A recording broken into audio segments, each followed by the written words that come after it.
Assalamualaikum warahmatullahi wabarakatuh. Selamat sore. Perkenalkan, nama saya Marsha Kumbara dari kelas 2 LB dengan NPM 062 44034 dan 302. Di sini saya akan menjelaskan apa itu APAR atau alat pemadam api ringan. Baiklah, pertama-tama mari kita ke pengertian dari APAR itu sendiri. Yang pertama, pengertian dari APAR. APAR adalah alat pemadam api berbentuk tabung berisi bahan kimia yang ringan dan mudah dijinjing atau mudah dibawa, mudah juga dioperasikan oleh satu orang yang berukuran 0,5 sampai 16 kg.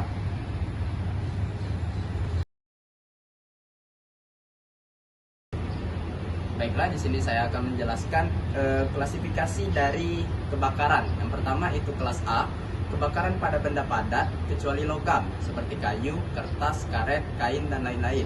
Selanjutnya ada kelas B, kebakaran pada benda cair dan gas, contohnya bensin, solar, minyak tanah, LPG, dan LNG. Selanjutnya kelas C, yaitu kebakaran pada peralatan listrik bertegangan. Dan yang terakhir itu kelas D, kebakaran pada benda logam seperti magnesium, zirconium, dan titanium. Selanjutnya isi tabung dari APAR itu sendiri. Yang pertama itu APAR dengan media air atau water.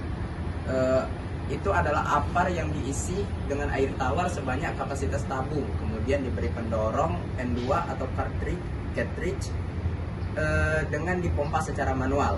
Selanjutnya itu APAR dengan media powder, yaitu APAR yang telah diisi powder, kemudian ditekan dengan cartridge. Powder kimia ini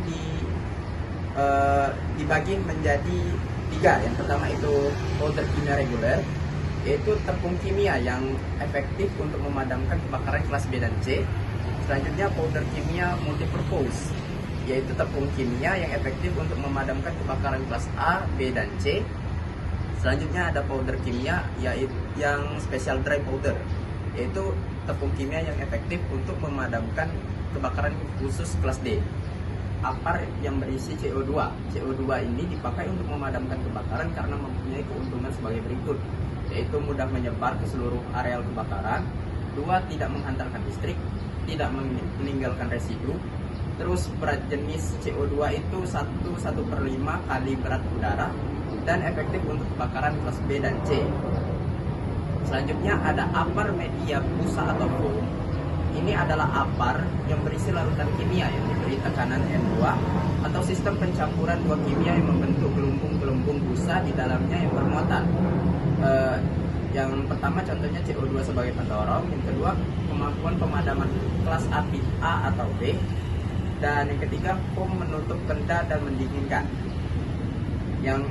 Jadi APAR dengan foam ini punya 2 isi. Yang pertama itu busa kimia, yaitu busa yang terjadi karena bercampurnya aluminium fosfat dan sodium bikarbonat. Yang kedua busa mekanik, yaitu busa yang terjadi karena adanya proses mekanis, yaitu berupa campuran dari liquid.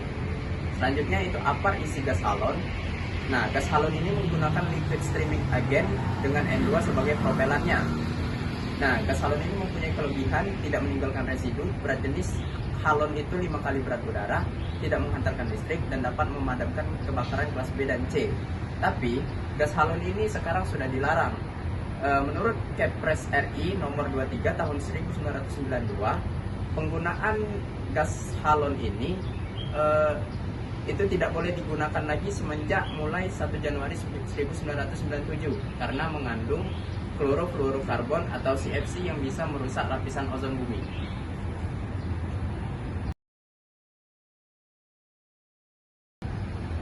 Selanjutnya ini cara pemasangan dan penempatan APAR, juga cara pengoperasian dari APAR itu sendiri. Yang pertama itu pemasangan dan penempatan APAR. Nah, penempatan pada APAR ini harus pada posisi yang mudah dilihat, dicapai atau diambil, dan dilengkapi dengan tanda pemasangan. Yang kedua, sesuai dengan jenis dan kelas kebakaran benda yang dilindungi. Ketiga, harus menggantung pada dinding atau dalam lemari kaca. Yang keempat, ketinggian 15 sampai 120 cm dari lantai. Dan yang kelima, itu harus disimpan pada suhu antara 4 derajat Celcius sampai 49 derajat Celcius. Alat pemadam api ringan ini harus siap pakai pada waktunya. Jenis dan ukurannya sesuai, mudah dilihat dan mudah diambil, kondisi baik, dan setiap orang dapat mengoperasikannya dengan benar dan tidak membahayakan dirinya sendiri. Nah, selanjutnya cara pengoperasian dari APAR. Jadi cara pengoperasian dari APAR ini kita cukup mengingat pas. Yang pertama itu adalah pull atau menarik segel dari APAR. Yang kedua itu aim atau mengarahkan selang APAR ke areal kebakaran. Yang ketiga itu squeeze atau menekan cartridge. Dan yang keempat itu sweep atau menggerakkan selang dari APAR ke area kebakaran.